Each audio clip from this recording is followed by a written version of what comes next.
तो hello and welcome back to every one of you to our channel. और आज जो आप यहाँ पे वीडियो देख रहे हैं वो है इशू ऑफ डिवेंचर की, जो हम टॉपिक कवर करने वाले हैं। बेसिकली सीबीएसई में 10 नंबर का आना ही आना है और आईएससी में 9 नंबर का आएगा, लेकिन वो इशू भी हो सकता है और वो रिडम्पशन भी हो सकता है। तो हमें तो दोनों ही पढ़ने हैं, ठीक है। तो पहले हम इशू कवर कर रहे हैं क्योंकि सीबीएसई और आईएससी दोनों बोर्ड का कवर हो जाना चाहिए, ठीक है। तो इस बहुत बड़ी वीडियो तो नहीं होगी क्योंकि ये चैप्टर इतना कोई बड़ा है भी नहीं। तो यहाँ पे आपको मैं बता देती हूँ, हमें 3-4 टाइप के क्वेश्चन समझने हैं। एक है फॉर कैश, ये जब हम डिवेंचर्स को कैश उठाने के लिए इशू करते हैं या हम किसी चीज की पेमेंट करने के लिए कंसिडरेशन के रूप में यहाँ पे डिवेंचर इशू कर देते हैं, या किसी चीज की सिक्योरिटी देने के लिए हम यहाँ पे इशू कर देते हैं। तो इनकी एंट्रीज, इनके ट्रीटमेंट और इनपे क्या क्वेश्चन बन सकते हैं वो हम हर टाइप के क्वेश्चन यहाँ पे कर लेंगे। So without wasting any time let's start the video. सबसे पहले मैं आपको ये कैश वाला पोर्शन नहीं पढ़ाऊंगी क्योंकि ये अगर आपने शेयर्स की वीडियो मेरी देखी है तो आप इस चीज को बहुत जल्दी से ग्रास्प कर लोगे। अगर नहीं देखी है तो मैं उसका लिंक डिस्क्रिप्शन में दे रही हूँ, आप उसको देखना। तो आपको कैश की तो एंट्री बहुत प्यार से समझ में आ जाएंगी क्योंकि बस जहां जहां पे इक्विटी शेयर लग रहा था अब वहां पे -% डिवेंचर लगेगा। -% मैंने इसलिए बोला क्योंकि परसेंट कैन बी वेरीड, ठीक है। अब यहाँ पे पहले हम जो क्लियर करना है वो करना है for consideration other than cash और कोलैटरल सिक्योरिटी। देखो, कंसिडरेशन अदर देन कैश का मतलब क्या होता है? कंसिडरेशन मतलब कि हमने किसी बंदे को पेमेंट करनी है। फॉर एग्जांपल यहाँ पे हम 3 टाइप के पढ़ेंगे। पहला है बिजनेस परचेज, दूसरा है प्रमोटर्स, तीसरा है अंडरराइटर। बिजनेस परचेज क्या होता है कि हमने किसी और बंदे का बिजनेस खरीद लिया है और उसकी जो हमें उस बिजनेस को खरीदने के लिए पेमेंट करनी है, उसके लिए मैंने उसको डिवेंचर इशू कर दिए हैं, ठीक है। फिर है प्रमोटर। प्रमोटर होता है कि जो हमारे इनकॉर्पोरेशन मतलब बिजनेस को खड़ा होने से तक जितने भी खर्चे करता है, काम करता है, उसको जो हम कमीशन देते हैं, एक्सपेंसेस करते हैं उस पे, वो होता है प्रमोटर। और अंडरराइटर क्या होगा? वो बंदा जो हमें गारंटी देता है कि अगर आपके शेयर्स किसी ने नहीं उठाए या आपके डिबेंचर किसने नहीं उठाए तो मैं आपको सारा पैसा फाइनेंस करूंगा। तो ये जो आपको सेंस ऑफ सिक्योरिटी दे रहा है कि सारा खर्चा, सारे पैसे ये उठा लेगा, तो ये इसके लिए कुछ कमीशन ले लेगा, ठीक है। तो अब सबसे पहले हम पढ़ते हैं बिजनेस परचेज। बिजनेस परचेज में देखो क्या होगा, जब आप किसी का बिजनेस खरीदोगे तो आपके पास एक नॉर्मल एंट्री होनी है। वो क्या है? Sundry assets account debit to sundry liabilities to vendors account. क्यों? क्योंकि क्वेश्चन में बोला होगा कि आपने उसका बिजनेस खरीदा है, तो बिजनेस खरीदते हुए उसकी इतनी सारी एसेट्स आई हैं। एसेट्स हमेशा डेबिट होती हैं। उसकी कुछ लाइबिलिटीज हैं तो लाइबिलिटीज क्रेडिट करोगे और उसको हम उस बिजनेस खरीदने के लिए कितना पैसा दे रहे हैं वो किस में आ जाएगा? वेंडर्स में, ठीक है। तो सबसे पहला स्टेप क्या लिखना है? सारी एसेट्स को डेबिट करना है, सारी लाइबिलिटीज को क्रेडिट करना है और जितना वेंडर को देना है उसका वेंडर अकाउंट यहाँ डालो।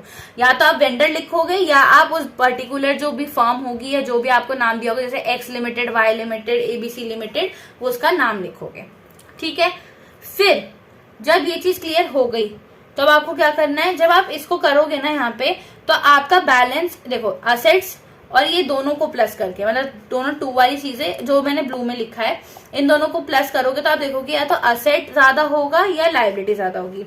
अगर हमारी लाइबिलिटी असेट से ज्यादा है, इसका मतलब ये हमारा जो गैप है किसमें आएगा? गुडविल में। क्योंकि इसका एक लॉजिक है कि देखो, उस बिजनेस का असेट इतना था, लाइबिलिटीज इतनी थी और आप उसको दे इतना रहे हो, इसका मतलब आप उसको ज्यादा पेमेंट कर रहे हो। तो आप उसको ज्यादा पेमेंट क्यों कर रहे हो? क्योंकि मतलब उसका बिजनेस जो है उसमें गुडविल ज्यादा होगी, तो वो गुडविल आप दे रहे हो, ठीक है। फिर हमारे पास आता है यहाँ पे, अगर असेट ज्यादा है और हमारी लाइबिलिटीज कम है तो हमारे ये बैलेंस कहाँ पे लिखा जाएगा? कैपिटल रिजर्व में। तो ये मैंने रेड से इसलिए लिखा है ताकि आप याद रखो कि या तो गुडविल आएगा या कैपिटल रिजर्व या मे बी कुछ भी ना आए, ये अपने आप में ही बैलेंस हो जाए, ठीक है। तो पहली चीज ये करोगे, पहली एंट्री आपकी ये हो गई। अब दूसरी एंट्री में क्या करना है? वेंडर्स अकाउंट डेबिट, क्योंकि हमें उसे पेमेंट करनी है तो वो क्रेडिटर से खत्म करेंगे हम उसको। वो पहले क्रेडिट हुआ था तो अब वो क्या होगा? डेबिट हो जाएगा टू -% डिबेंचर, जितने भी आप डिबेंचर्स इशू कर रहे हो, ठीक है। लेकिन यहाँ पे हमारा जो ध्यान रखना, आपको कंसिडरेशन तो बता देंगे। कंसिडरेशन मतलब उस बंदे को कितनी पेमेंट करनी है, उसी को हम बोलते हैं परचेज कंसिडरेशन। लेकिन उस कंसिडरेशन से हमें ये बता दिया होगा कि हम डिबेंचर इशू कर रहे हैं जिसमें हर डिबेंचर का प्राइस इतना है, ठीक है। तो हमें यहाँ पे नंबर ऑफ डिबेंचर्स को कैलकुलेट करना पड़ेगा ताकि हमें पता लगे कि जो हम डिबेंचर इशू कर रहे हैं वो डिस्काउंट पे कर रहे हैं, पार पे कर रहे हैं या प्रीमियम पे कर रहे हैं, क्योंकि एक चीज हमने हमेशा समझनी है कि जो हमारे डिबेंचर्स होते हैं, debentures can be issued on par, on premium और ऑन डिस्काउंट। ठीक है, तो जिसको बिल्कुल को समझ नहीं आ रहा है, जो बिल्कुल ही डम है, वो प्लीज पहले शेयर्स की वीडियो देख लेना, तभी आपको ये चीज क्लियर होगी, अदरवाइज आप कंफ्यूजन में ही रहोगे। तो वन शॉट में एकदम ऐसा नहीं करना कि कोई भी आपको ऐसे बोल देगा। ठीक है, फिर है, अब देखो ये चीज समझ में आई। अब मैं इसका तरीका बताती हूँ। फॉर एग्जाम्पल यहाँ पे मैंने उसका बिजनेस खरीदा है 10 लाख रुपए में, और मुझे बोला है कि मुझे 100 रुपए के डिबेंचर्स को इशू करना है। तो यहाँ पे तो बोला नहीं है कि पार है या प्रीमियम है, तो मैंने क्या किया, कंसिडरेशन अपॉन शेयर प्राइस। तो ये क्या हो गया, 10 लाख अपॉन 100, इसका मतलब मैं कितने डिबेंचर्स यहाँ पे इशू कर रही हूँ, 10,000। ठीक है, तो एंट्री क्या होगी, vendors account debit to %% debentures, और ब्रैकेट में लिखूंगी 10,000 इंटू 100, क्योंकि कौन सा केस था, पार का। लेकिन अगर यहाँ पे डिबेंचर बोल दे कि 100 रुपए का डिबेंचर था और 10 रुपए का प्रीमियम है, ठीक है, तो कितने नंबर ऑफ डिबेंचर्स आएंगे, तो क्या होगा कि हम प्रीमियम पे इशू कर रहे हैं। तो प्रीमियम पे इशू करने का मतलब क्या हुआ, 11 लाख रुपए से देने थे, वेंडर को हम 11 लाख देंगे। 2% डिबेंचर, यहाँ पे क्या करेंगे, 11 लाख अपॉन में 100 + 10, मतलब पूरा प्राइस, प्रीमियम लगा के डिस्काउंट लगा के तब शेयर का प्राइस लिखा जाता है। यहाँ पे पार था, तो पार में तो कुछ होता ही नहीं है, प्रीमियम में ऐड करना होता है, तो हमने ऐड कर दिया। तो कितना हो गया, 110, मतलब 100 का 10% 10 रुपए, तो यहाँ हो गया 110 रुपए। तो 11 लाख डिवाइडेड बाय 110 कितना हो जाएगा, 10,000 शेयर्स। तो अब यहाँ पे एंट्री क्या हो जाएगी, vendors account debit to %% debenture account debit to securities premium, क्योंकि ये हम प्रीमियम पे इशू कर रहे हैं। तो वेंडर में 11 लाख, %% डिबेंचर में क्या आ जाएगा, 10,000 इंटू 100 रुपए, क्योंकि ये तो हमारा नॉमिनल प्राइस ही जाता है हमेशा, और जो SPRS में हो जाएगा 10,000 इंटू 10 रुपए, क्योंकि प्रीमियम कितने का था, 10 रुपए का, तो यहाँ पे आ जाएगा। ठीक है, ध्यान रखना है। तो 10 लाख यहाँ आ जाएंगे और 1 लाख यहाँ आ जाएंगे, तो 11 हो गया, और 11 इसको पेमेंट करनी थी। लेकिन अगर यही केस डिस्काउंट में हो जाए, तो डिस्काउंट में क्या होगा, जैसे 18 लाख रुपए इसको देने थे और हमारा 100 का डिबेंचर था, तो 100 का 10% कितना हुआ, 10 रुपए। तो हमने 100 - 10 मतलब 90 रुपए का डिस्काउंट पे किया है, तो कितने डिबेंचर हो गए, 20,000 डिबेंचर। तो एंट्री क्या हो जाएगी, vendors account debit discount on issue of debenture account debit to %% debenture. जैसे ही यहाँ पे बोल दे डिस्काउंट है, तो ध्यान रखना है डिस्काउंट के केस में 3 एंट्री, एक तो ये एंट्री हो गई, एक ये हो गई, और एक और हो जाएगी। क्यों, क्योंकि डिस्काउंट हमें उसी साल में राइट ऑफ करना होता है, मतलब इस साल का जो हमें नुकसान हुआ है वो इसी साल में मैच करना है, ड्यू टू मैचिंग प्रिंसिपल। तो उस चीज को ध्यान रखना, जैसे ही डिस्काउंट का केस होगा तो एक और एंट्री हो जाएगी जो हमें दिखानी पड़ेगी, वो भी हम समझ लेंगे। ठीक है, तो ये चीज क्लियर हो गई। तो मैंने क्या बोला, अगर पार है तो सेम प्राइस रखेंगे, प्रीमियम में प्राइस प्लस करके और डिस्काउंट में लेस करके। तो आप नंबर ऑफ डिबेंचर्स निकालोगे, अगर यहाँ पे प्रीमियम का केस है तो ये डिस्काउंट तो नहीं आएगा, लेकिन वेंडर टू %% टू SPR जरूर आ जाएगा। लेकिन अगर हम यहाँ पे बोले डिस्काउंट है, तो यहाँ पे डिस्काउंट यहाँ आ जाएगा, तो क्या हो जाएगा, वेंडर में तो आपके जाएंगे 18 लाख, फिर डिस्काउंट में क्या जाएंगे, 20,000 इंटू 10 रुपए, मतलब 2 लाख, और डिबेंचर्स में कितने जाएंगे हमारे, 20,000 इंटू 100। इसका मतलब जो हमने डिबेंचर इशू करे हैं वो करे हैं 20,000 डिबेंचर 100 रुपए वाले, लेकिन हमने डिस्काउंट पे करे हैं तो उसको सिर्फ 18 जा रहे हैं, बाकी हमारा डिस्काउंट पे जा रहा है। ठीक है, अब इस डिस्काउंट को राइट ऑफ करने की एंट्री क्या होती है, मैंने यहाँ ली थी, क्योंकि ये तीनों में होती है। कोई सा भी केस हो, अगर डिस्काउंट हो रहा है तो राइट ऑफ होगा। राइट ऑफ की एंट्री क्या होती है, अभी इसको हम समझ लेंगे, इसको अभी होल्ड पे रखते हैं। यहाँ तक क्लियर है। तो मैंने क्या बोला, जब हम बिजनेस परचेज कर रहे हैं तो sundry asset account debit to sundry liabilities to vendor. Vendor का अगर नाम दिया हुआ है तो वेंडर का नाम डालोगे, अदरवाइज वेंडर ही छोड़ दोगे। फिर अगर इधर बैलेंस बचता है तो वो गुडविल में जाता है, और क्रेडिट में बचता है तो कैपिटल रिजर्व में जाता है।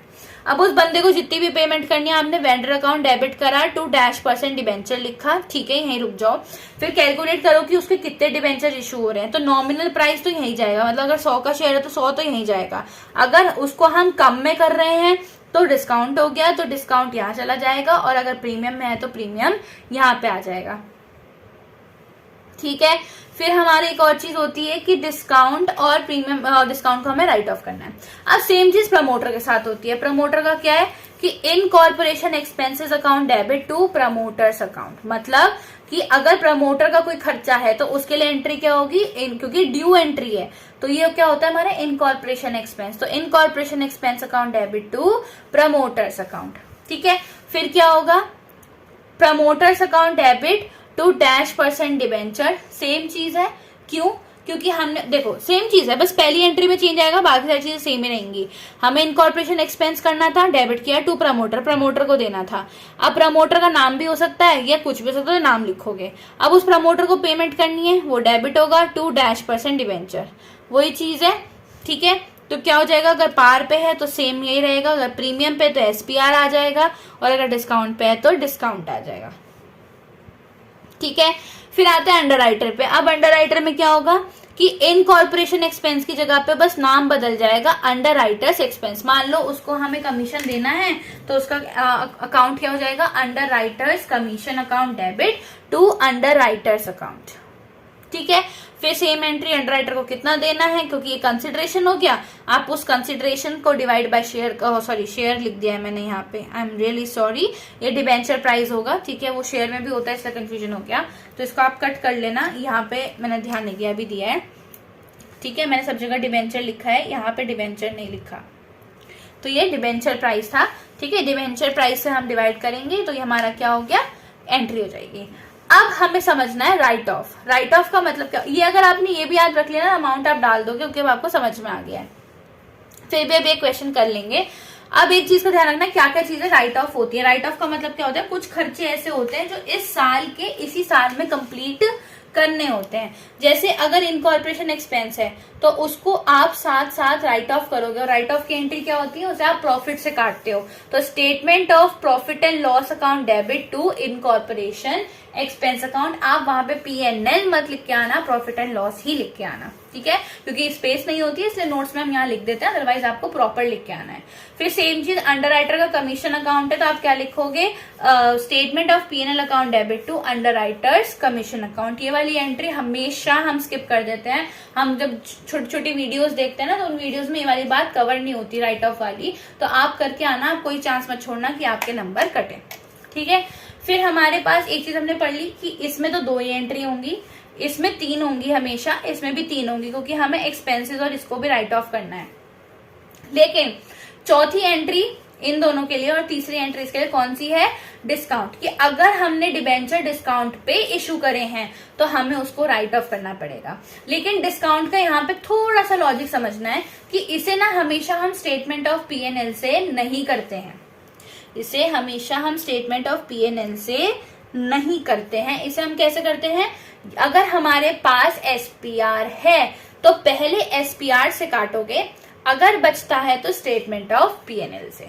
जैसे कि मान लो आपने डिबेंचर इशू करे और आप पे कुछ SPR था, मतलब इशू के टाइम पे ही आपका SPR बना, तो उस SPR को आप यूज करोगे और उस SPR को यूज करके आप इसको राइट ऑफ करोगे।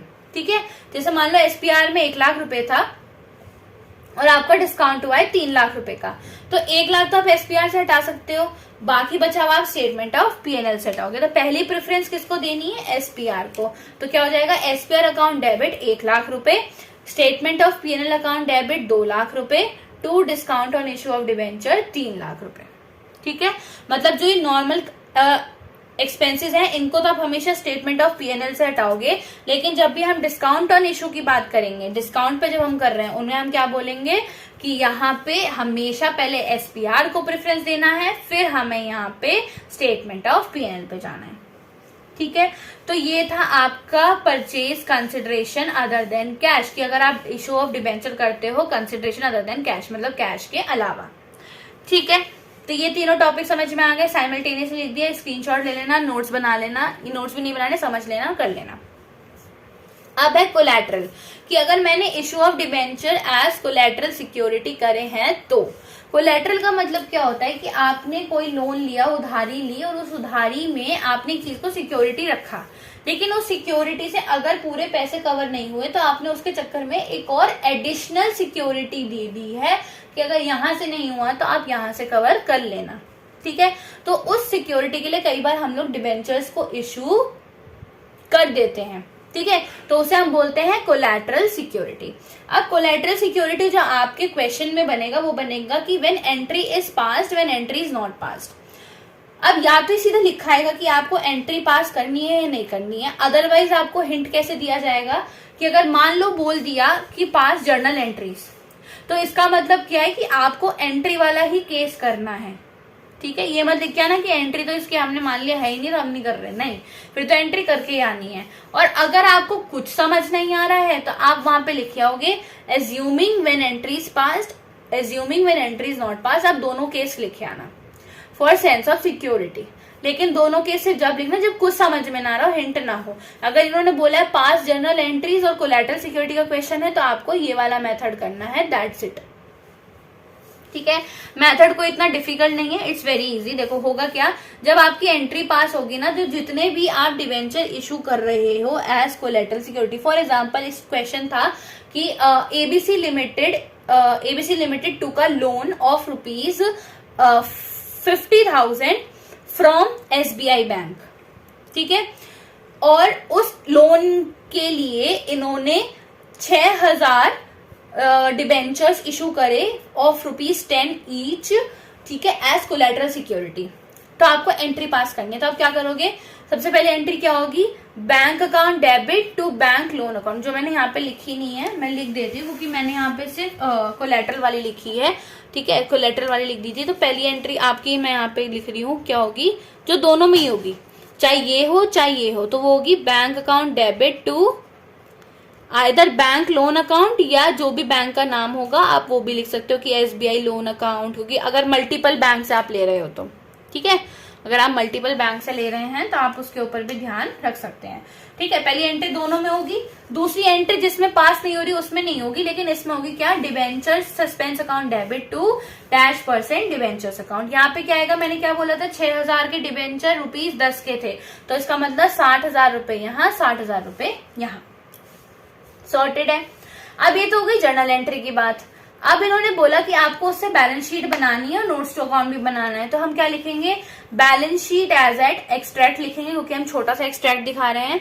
और हमारा जो लोन का होता है वो कहाँ पे आता है, हमेशा लॉन्ग टर्म बोरिंग्स में। तो पूरा लिखोगे equity and liabilities, non current liabilities, non long term borings 50,000। ध्यान रखना लोन का ही पैसा सिर्फ जो हम 50,000 डाल रहे थे वो यहाँ पे आएगा। जो ये एंट्री का ट्रीटमेंट है ना, ये हमारा नोट्स टू अकाउंट में डिफर करेगा।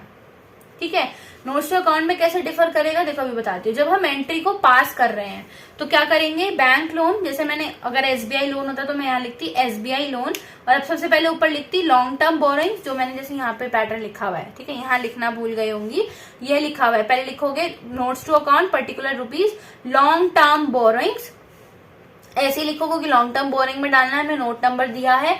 फिर लिखोगे बैंक लोन 50,000 का, उसमें आप ऐड करोगे ये वाली एंट्री -% डिबेंचर वाली, मैंने यहाँ लिख दिया मान लो 60,000 रुपए, और डिबेंचर सस्पेंस अकाउंट डेबिट जो आपने डेबिट किया था उसको लेस कर दोगे। तो देखो जो उतने ही अमाउंट ऐड किया उतने अमाउंट लेस करा, तो इफेक्ट तो 0 आ गया, तो अमाउंट कितना हो गया 50,000। पर ये दिखाने का तरीका हो गया। ठीक है, तो इसको स्क्रीनशॉट ले लेना ध्यान से, इसको एज इट इज लिख के आ देना है, बस लिखना ही है यहाँ पे, और कुछ नहीं करना आपको, टेंट्रम सब लिखा हुआ आएगा क्वेश्चन में। फिर है अगर एंट्री हमने पास नहीं करी तो बैलेंस शीट तो सेम ही बनेगी। ठीक है, इसलिए मैंने लिखा है सेम, लेकिन नोट्स टू अकाउंट में क्या हो जाएगा, जो हम एड लेस कर रहे थे क्योंकि हमने तो एंट्री पास ही नहीं करी, तो हम यहाँ पे ब्रैकेट में लिख के आते हैं secured by the issue of कितने -% debentures of ₹dash each as collateral security. मतलब जितने भी डिबेंचर बोले गए होंगे, जितने भी रुपए के, आप एज कोलैटरल सिक्योरिटी यहाँ लिख के बस लिख के आ जाओगे, बाकी आपको कुछ नहीं करना। ठीक है, तो ये हमारे 2 केसेस होते हैं कोलैटरल सिक्योरिटी के, जो मैंने आपको साथ के साथ यहाँ पे समझा दिए हैं। ठीक है, आई होप आपको ये दोनों टॉपिक अब क्लियर हो गए होंगे, क्योंकि अब जो हम चल रहे हैं वो हम चल रहे हैं सीधा क्वेश्चन पे, ताकि मैं आपको कैश, कंसिडरेशन, कोलैटरल सब एक साथ समझा सकूं। ठीक है, स्क्रीनशॉट ले लो एक बार अगर लेना है तो, फिर हम आगे चलते हैं। ठीक है, अब हमारा टॉपिक है, एक सेकेंड, क्वेश्चन है। ठीक है, क्वेश्चन आपको स्क्रीन पे डिस्प्ले हो रहा होगा, अगर नहीं हो रहा है तो एक बार देख लो दोबारा से। ठीक है, यहाँ पे क्वेश्चन इज वेरी इंपॉर्टेंट, क्योंकि क्वेश्चन में हमें सिर्फ एक चीज समझाई गई है। पहला है on 1 April Relaxo limited purchased assets of ₹5 lakh and took over liabilities of 90,000 of Greg limited. इसका मतलब क्या हो रहा है कि यहाँ पे हम लोग बिजनेस परचेज कर रहे हैं, तो ये कौन सा वाला केस हो गया, परचेज कंसिडरेशन वाला, जो अभी हमने यहाँ पे पढ़ा था ना पहले, देखो वीडियो में, ये वाला केस है। ठीक है, तो हम पहले ये वाला केस दे रखा है कि एक रिलैक्सो लिमिटेड कंपनी है, उसने ग्रेग लिमिटेड से बिजनेस लिया है जिसकी एसेट्स है 5 लाख की, लाइबिलिटीज है 90,000 की और उसकी एग्रीड वैल्यू है 3,80,000। इसकी पेमेंट करने के लिए वेंडर को 10% डिबेंचर 100 ईच एट 5% डिस्काउंट दे दिए गए हैं। चलो ठीक है, उसी तारीख को 511% डिबेंचर एज कोलेटरल सिक्योरिटी भी दिए गए हैं। चलो ठीक है, वो भी कौन सी बैंक को, जिसने एडवांस किया है लोन 45,000 का। और बाकी बचे हुए जो हैं 5,000 वाले डिबेंचर, उनको हमने नॉर्मली किया है इशू, लेकिन वहां पे एक चीज का दिमाग लगाना है कि यहाँ पे जो इशू हो रहा है वो तो पार पे हो रहा है, लेकिन जो रिडम्पशन हो रहा है वो प्रीमियम पे है, वो प्रीमियम पे हो रहा है 5% के। तो यहाँ पे मैंने एग्जैक्टली ना सब चीजें लगा दी हैं इस क्वेश्चन में, मतलब ये क्वेश्चन पूरा फुल फ्लेज्ड है। ठीक है, तो यहाँ पे कोई डाउट ही नहीं है। परचेज कंसिडरेशन भी हो रहा है, कोलेटरल भी हो रहा है, कैश भी हो रहा है और इंटरेस्ट की भी एंट्री है। इन्होंने क्या बोला है कि आपको इंटरेस्ट देना है आधा आधा साल का लगा के, और उस इंटरेस्ट पे आपको टीडीएस भी काटना है। टीडीएस क्या होता है कि जो अगर आपको इनकम हो रही है उस पर जो टैक्स कट रहा है। अब देखो होगा क्या कि जैसे हमारी कंपनी ने डिबेंचर इशू करे हैं, ठीक है, तो जिन लोगों को हमारे इन डिबेंचर से इंटरेस्ट मिल रहा है तो उनको इंटरेस्ट का पेमेंट करना पड़ेगा as in the form of tax. तो वो एक एक बंदा जाएगा, मान लो डिबेंचर्स यहाँ पे 1000 लोगों ने उठाया है, तो 1000 लोग टैक्स वालों के पास जाएंगे नहीं, तो हम क्या करेंगे, वो कंपनी ही टैक्स काट के इकट्ठा कर लेगी और कंपनी दे आएगी टैक्स। तो हम जो डिबेंचर होल्डर्स है उनको टैक्स काट काट के देंगे। ठीक है, और जितना भी उनका इंटरेस्ट बन रहा है, तो यहाँ पे उन्होंने बोला है 20% का टीडीएस लगाना है। सिंपल है। चलो अब क्वेश्चन को शुरू करते हैं। तो सबसे पहले हमने तारीख लिखी, देखो फॉर्मेट क्या है, in the books of Relaxo limited, journal बनाया, date particular amount debit credit, ये वाला लिख दिया। सबसे पहला जो केस है हमारा परचेज कंसिडरेशन का है। मैंने क्या कहा था कि सबसे पहले हमें क्या लिखना है, sundry assets account debit to sundry liabilities account, क्योंकि ये अप्रैल 1 का था 2013 का, तो मैंने यहाँ पे एग्जैक्ट डेट डाल दी। टू ग्रेग लिमिटेड, क्योंकि ग्रेग का यहाँ पे वेंडर का नाम दे रखा है तो मैंने नाम एज इट इज डाला है। तो इन्होंने बोला 5 लाख तो हमारी एसेट थी, 90,000 हमारी सन्ड्री लाइबिलिटीज थी और ग्रेग को हमें 3,80,000 रुपए देने थे। तो जब मैंने बैलेंस किया तो इधर तो बैठ रहा है 5 लाख रुपए और इधर बैठ रहा है मेरा कुछ 4,70,000 रुपए। ठीक है, तो किधर बच रहा है, इधर। और जब इधर बैलेंस बचता है तो क्या होता है, कैपिटल रिजर्व अकाउंट। ठीक है, फिर आए उसी तारीख को हमने इसके लिए डिबेंचर इशू करे, तो क्या हुआ, Greg limited account debit to -% debenture.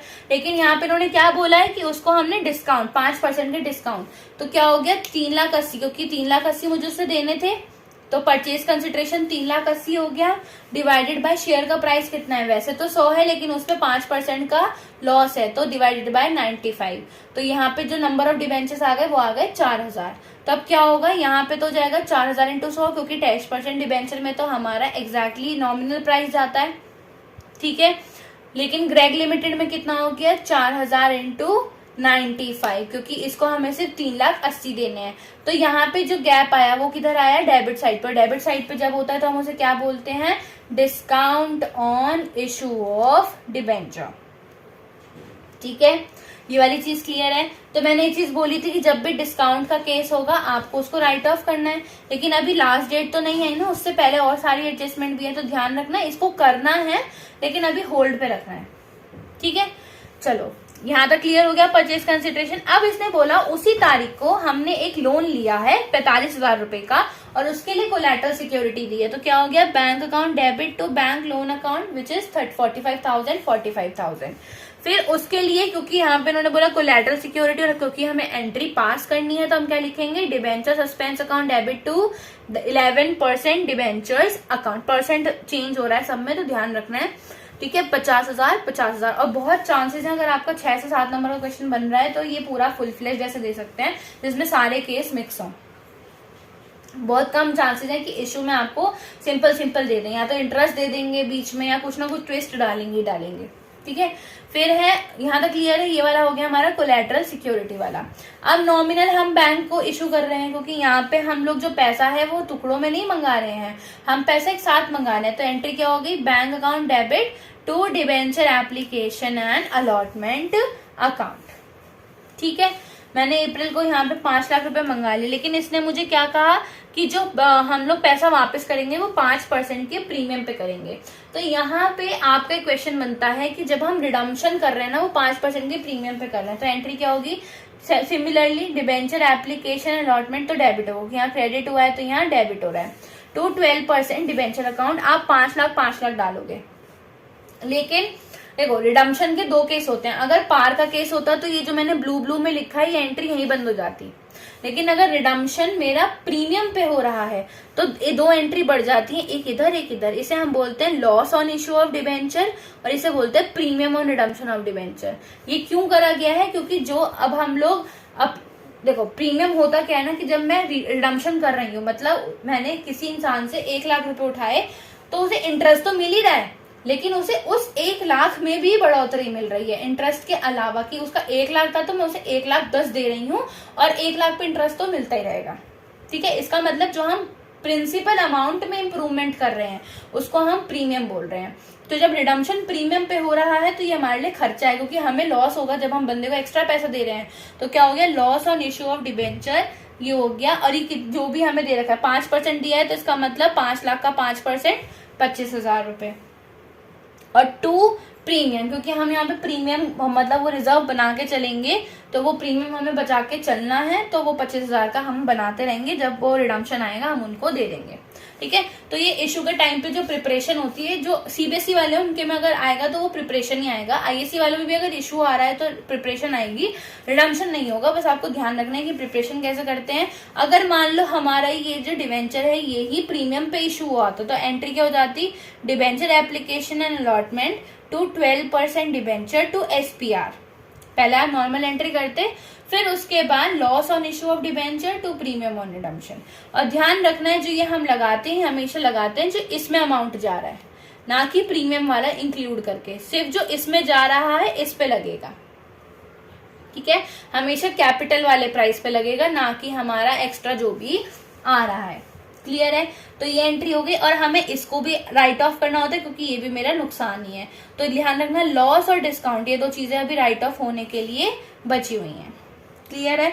दोबारा एक बार एक्सप्लेन कर रही हूँ। पहला केस था हमारा कंसिडरेशन का, पहले असेट को डेबिट किया, लायबिलिटीज को क्रेडिट किया और उसको कितने पेमेंट करनी है वो लिखा। अगर बैलेंस नीचे बच रहा है तो कैपिटल रिजर्व, ऊपर बचता है तो गुडविल। तो नीचे बच रहा था तो मैंने कैपिटल रिजर्व यहाँ पे डाल दिया।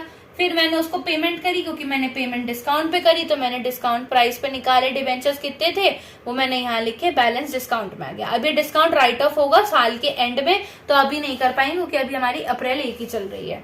फिर हमने लोन लिया, बैंक में पैसा आया टू बैंक लोन अकाउंट और उसको मैंने डिबेंचर इशू किया तो debenture suspense to 11% debenture account.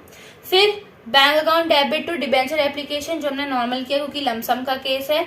अब उसमें हमने रिडम्पशन जो किया है प्रीमियम पे किया है, तो प्रीमियम पे जब रिडम्पशन होता है तो उसकी एंट्री क्या होती है? Loss on issue to premium on redemption. और ये हम किस पे बनाते हैं? जो अमाउंट इसमें जा रहा होता है, ना कि एसपीआर वाला मिलाकर। ठीक है, तो ये हो गया। अब इन्होंने बोला कि मुझे इंटरेस्ट देना है, और ध्यान रखना इंटरेस्ट कभी भी कोलैटरल वाली पे नहीं लगता। इस वाले जो हम इशू कर रहे हैं डिबेंचर्स उन पे नहीं लगेगा। तो मुझे अब सिर्फ जो इंटरेस्ट लगाना है कौन से वाले डिबेंचर्स पे लगाना है? एक इन वालों पे और एक इन वालों पे। तो मैं जब कैलकुलेट कर रही हूँ तो एंट्री क्या होगी? इंटरेस्ट ऑन डिबेंचर, जो मुझे इंटरेस्ट देना है वो मेरे लिए खर्चा है तो डेबिट होगा। टू डिबेंचर होल्डर्स क्योंकि उनको मिलेगा। टू टीडीएस पेबल क्योंकि मैं जो उनको पैसा दूंगी वो टीडीएस काट के दूंगी, मतलब टैक्स वाला पैसा निकाल कर बाकी जो उनका बन रहा होगा। जैसे मान लो किसी को 1,000 की इंटरेस्ट मिल रहा है तो मुझे टीडीएस बनाना है 20% का। ठीक है, तो 1,000 का ये 10% का बनाना है, तो मेरे को 100 रुपए का टीडीएस हटाना था। तो क्या करूंगी? 1,000 की जगह पे उसको 900 दे दूंगी क्योंकि उसका इंटरेस्ट 1,000 था, उस पे 100% उसको देने 100 रुपए उसको देना ही पड़ता। तो वो टैक्स वो देगा वो मैं दे दूंगी उसकी जगह पे, और क्या हो जाएगा? उसको 900 के 900 दे दूंगी, मतलब टैक्स काट के। तो वो टैक्स मैं यहाँ पे रखूंगी क्योंकि मेरे को वो पे करना है, तो मेरे को लायबिलिटी है। ठीक है, तो इंटरेस्ट ऑन डिबेंचर देखो कैसे निकाला है मैंने। सबसे पहले जो ये वाला अमाउंट था 4 लाख वाला, देखो 3,80,000 नहीं, डिबेंचर्स में कितना अमाउंट था? 4 लाख। 6 महीने चला तो 4 लाख पे 10% 6/12। ठीक है, दूसरा कौन सा इंटरेस्ट देना था? इन वालों को देना था। तो इनका कितना अमाउंट है? 5 लाख पे। यहाँ पे इन्होंने इंटरेस्ट देखो यहाँ पे 10 क्यों है? क्योंकि 10% इंटरेस्ट था। जो 4 लाख वाले, इनका इंटरेस्ट ना यही लिखा हुआ होता है, मतलब डिबेंचर के नाम के आगे। तो 4 लाख वालों को तो 10% देना था, और जो 5 लाख वाले उनको 12% देना था। तो 4 लाख इंटू 10 डिवाइड बाय 6/12, क्योंकि मुझे 6 महीने का निकालना है।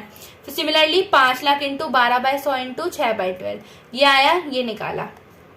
अब इस अमाउंट का 20% जो है वो टीडीएस में जाएगा, तो वो मैंने अलग से निकाल दिया। इस अमाउंट का 20% टीडीएस में, मतलब इस अमाउंट का जो ये डिवेंचर होल्डर्स को पूरा जाना था, उसमें से जो 20% है वो मैंने टैक्स रख लिया। तो उन लोगों को कितना जाएगा, बचा हुआ 40,000 रुपए। ठीक है, क्लियर है ये वाली चीज। तो इस चीज को ध्यान रखना, इंटरेस्ट की पहली एंट्री तो ये होती है। चले आगे, तो मैंने कैसे निकाला, इस ध्यान रखना, कोलेटरल पे इंटरेस्ट नहीं देते हैं, हमेशा परचेज वाले पे या हमारा डिबेंचर वाले पे, जो नॉर्मली हम कर रहे हैं कैश वाला, उस पे देते हैं। परसेंट आपको यहाँ से ध्यान रखना, और टाइम फैक्टर जरूर लगाना है।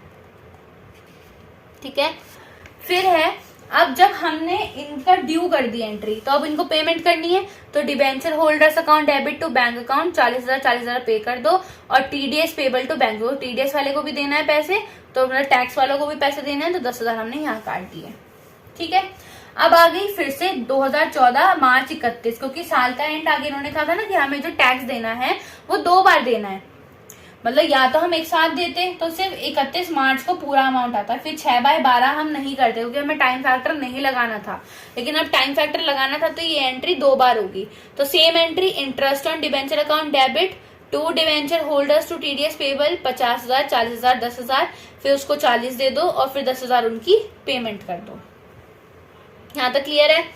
अब जब हमारा इंटरेस्ट हो गया, अब ये क्वेश्चन आपको समझ में आ गया होगा। देखो, कंसिडरेशन भी, कोलैटरल पे इंटरेस्ट नहीं देते, कंसिडरेशन पे देते हैं। ठीक है, उस पे अगर डिस्काउंट है तो कैसे निकालना है, और इधर डिस्काउंट अगर रिडम्पशन प्रीमियम पे हो रहा है तो loss on issue to premium on redemption की एंट्री होती है।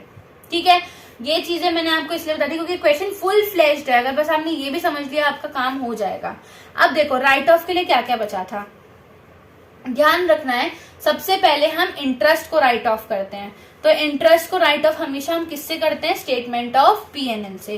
तो statement of PNL account debit to interest on debentures, साल के एंड में ही होता है। तो ये पूरा अमाउंट होगा, मतलब 50 नहीं होगा क्योंकि अब 2 बार लगा था टैक्स, 50,000 50,000, तो 50,000 हमारा पूरा का पूरा आ गया।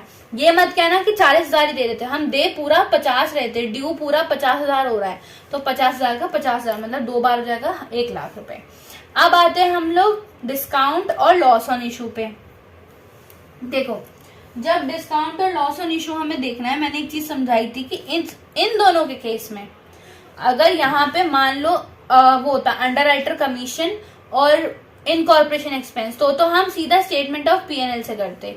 लेकिन ये दोनों जो चीजें ऐसी हैं, ये ऐसी हैं कि ये हमेशा हमें पहले एसपीआर देखना है। क्वेश्चन में मुझे एसपीआर दे रखा है, वो बोल रखा है 1,20,000 का है, और मेरे को डिस्काउंट कितना मिला था 20,000 का, और लॉस कितना हुआ था 25,000 का। तो ये तो बहुत प्यार से मैं एसपीआर से कवर कर सकती हूँ कि एसपीआर 1,20,000 का है, तो उसमें से अगर मैं 45 हटा भी दूंगी तो कोई फर्क नहीं पड़ता। तो 45,000 एसपीआर से गए और 20,000 और 25,000 मैंने राइट ऑफ कर दिए। अगर ये एसपीआर नहीं होता तो ये किससे हो जाता, स्टेटमेंट ऑफ पीएनएल से। आई होप आपको ये क्लियर हो गया होगा।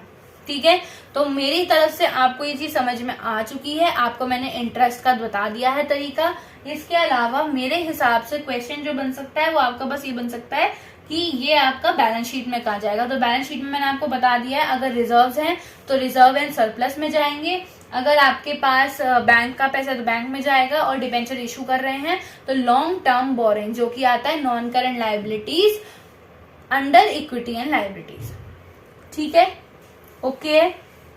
तो इस चीज को आप रिवाइज कर लेना, कोई डाउट आता है कमेंट सेक्शन में डाल देना। इसके अलावा मेरे हिसाब से क्वेश्चंस नहीं बनते हैं, बस एक क्वेश्चन और है जिसमें मैं आपको छोटा सा टाइम फैक्टर समझाना चाहती हूँ कि आप उसमें गड़बड़ ना करो, जो आप क्वेश्चन में भी आपका बन सकता है। ठीक है, अब क्वेश्चन को आप स्क्रीन पे देखो। यहाँ पे ना इन्होंने वैसे तो कुछ नहीं दिया है, बस ये बोला है कि जो हमारे डिबेंचर्स हैं वो कुछ ऐसे ऐसे हर साल क्या हो रहे हैं, रिडम्पशन हो रहा है, मतलब हम जो डिबेंचर होल्डर्स हैं उनका पैसा वापस कर रहे हैं। ठीक है, तो नॉर्मल है, हमें कोई ऐसे पहले तो एंट्री पूरी पास करनी है। क्या होगा, bank account debit to debenture application debenture application, मतलब मैं बोल देती हूँ 12% डिबेंचर 10,000 वाले हमने इशू करे हैं, ठीक है, 100 रुपए पर price, each at a discount of 5%, जिसमें हम ये मान रहे हैं कि 50 रुपए जो है वो हमारा एप्लीकेशन पे आ रहा है और 50 रुपए हमारा अलॉटमेंट पे आ रहा है। मतलब ये कौन सा केस हो गया, इंस्टॉलमेंट वाला, ठीक है। तो ये जब इंस्टॉलमेंट वाला हो गया तो ध्यान रखना है कि जितनी भी हमें एडजस्टमेंट करनी है वो कहाँ पे करनी है, हमेशा अलॉटमेंट वाली एंट्री में। तो अप्रैल 1 को क्या करोगे, bank account debit to debenture application 10,000 पे 50 रुपए पूरा 5 लाख 5 लाख। फिर debenture application to 12% debenture 5 lakh 5 lakh कर दिया। फिर आता है हमारे पास debentures allotment account debit to 12% debenture, लेकिन क्योंकि हमें 5% डिस्काउंट पे किया है, ठीक है, 5% डिस्काउंट पे किया है हमने ये जो इशू किया है, तो यहाँ पे क्या आ जाएगा, discount on issue of debenture. तो यहाँ तो 10,000 पे 50 जाएगा, यहाँ 10,000 पे 5 रुपए डिस्काउंट हो गया, तो डिबेंचर अलॉटमेंट में कितना आएगा, 4.5 लाख। अब उसको हमें रिसीव करना है, तो bank account debit to debenture allotment account 4.5। अब जो इन्होंने बोला है कि जब हमने 1 अप्रैल को किया है तो 31 मार्च को सबसे पहले तो मुझे एक तो ध्यान रखना है स्टेटमेंट ऑफ पीएनएल, मैंने यहाँ पे राइट ऑफ नहीं किया था तो ये हम कर देंगे, discount on issue of debenture, ठीक है, ये रहा। डिस्काउंट ऑन इशू बाद में होता है, पहले हम इंटरेस्ट करते हैं, ठीक है। तो इंटरेस्ट अभी देखो, अभी इस पूरे साल तो मेरे पे पूरे जितने भी डिबेंचर्स थे 10,000 के 10,000 डिबेंचर, मतलब इस पे कितने रुपए आए हुए होंगे, 10,000 पे 100, 10 लाख के 10 लाख बंदे थे, ठीक है, 10 लाख का 10 लाख अमाउंट है, तो मैं सबको इंटरेस्ट दूंगी। तो interest on debenture account debit to debenture holders account. यहाँ पे टीडीएस क्यों नहीं आया, क्योंकि टीडीएस क्वेश्चन में मेंशन ही नहीं था, तो मुझे लगाना भी नहीं है सॉरी। तो 1,20,000 1,20,000 डिबेंचर होल्डर्स टू बैंक, उनको पेमेंट कर दी और स्टेटमेंट ऑफ पीएनएल से इंटरेस्ट को राइट ऑफ कर दिया। फिर एक मेरा डिस्काउंट रह गया था, मैंने उसको राइट ऑफ कर दिया। अब कंसेप्ट समझना है, अब इन्होंने बोला था सिर्फ इंटरेस्ट की एंट्री करनी है हमें, ठीक है, खाली इंटरेस्ट का भी क्वेश्चन आ सकता है, इसलिए मैंने ये वाला क्वेश्चन करा दिया है। तो इन्होंने यहाँ पे क्या बोला कि अब 31 मार्च के बाद 2017 को हमने 2,000 डिबेंचर होल्डर्स जो थे उनको हमने पैसा वापस दे दिया, मतलब उनका रिडम्पशन हमने कर दिया। तो जब मैंने 10 लाख में से 2 लाख वालों को वापस कर दिया, तो क्या अब मैं उनको इंटरेस्ट दूंगी? उनको तो मैंने 31 मार्च को ही वापस कर दिया ना उनका सारा पैसा, है ना, तो 31 मार्च तक का तो इंटरेस्ट मैंने उन्हें दे दिया, लेकिन अब दूंगी नहीं दूंगी। तो अब मुझे कितने पे लगाना है इंटरेस्ट, सिर्फ 8 लाख रुपए पे। तो 8 लाख का 12%, क्योंकि 12% ही चल रहा है हमारा रेट, तो interest on debenture to debenture holders to bank और statement of PNL to interest on debenture, same entry है, बस अमाउंट चेंज हो गया, क्या हो गया 96,000, क्योंकि 8 लाख पे 12%, ठीक है। अब 31 मार्च 2018 भी आ गया, चलो अब 18 के बाद इन्होंने कहा कि अब 2,02,000 जो हमने हटाए थे उसमें से हमने 5,000 वाले डिबेंचर होल्डर और हटा दिए, तो कितने हट चुके हैं हमारे बचे थे 8 लाख रुपए वाले। अब उनमें से हमने 5 लाख के और हटा दिए, कितना अमाउंट बचा हुआ है 3 लाख रुपए। तो अब जो बचा हुआ साल है उसमें हम कितने वालों को इंटरेस्ट देंगे, सिर्फ 3 लाख वाले को, क्योंकि जो जा चुके हैं उन्हें अब हम लायबल नहीं है जिन्हें हमें इंटरेस्ट देना है। तो क्या हो गया 3 लाख का 12%, 36,000 चली जाएगी, एंट्री सेम है। Interest on debenture to debenture holders to bank और statement of PNL to interest on debentures, क्योंकि टीडीएस नहीं था तो हमने टीडीएस नहीं लगाया, ठीक है। So these are the 2 types of question which you can expect in your exams. आपके बहुत प्यार से आ सकते हैं जिनमें आपके तीनों केस जुड़े हुए हो। अंडरराइटर, प्रमोटर, इनकी एंट्रीज याद कर लेना, अगर नहीं भी समझ में आ रही हैं, अभी वैसे आ गई होंगी मेरे हिसाब से, पॉज करके देख लेना, स्क्रीनशॉट ले लेना। Still you have any doubt you can ask in comment section, comment box is open for you and till then all the best and stay tune for the coming videos, क्योंकि अब आपको after Holi in the sense कि मतलब not after Holi, मतलब after 2 to 3 days, अब तो ये डलेगी late थोड़ा सा, ठीक है। तो आपको वो पूरा एक पार्टनरशिप का, मतलब जिसमें हर चैप्टर हो, हर टाइप का क्वेश्चन हो, उसका एक कंपाइलेशन मिलने वाला है। तो till then stay tune to our channel and like, share and subscribe to all the 12th. All the best for your boards.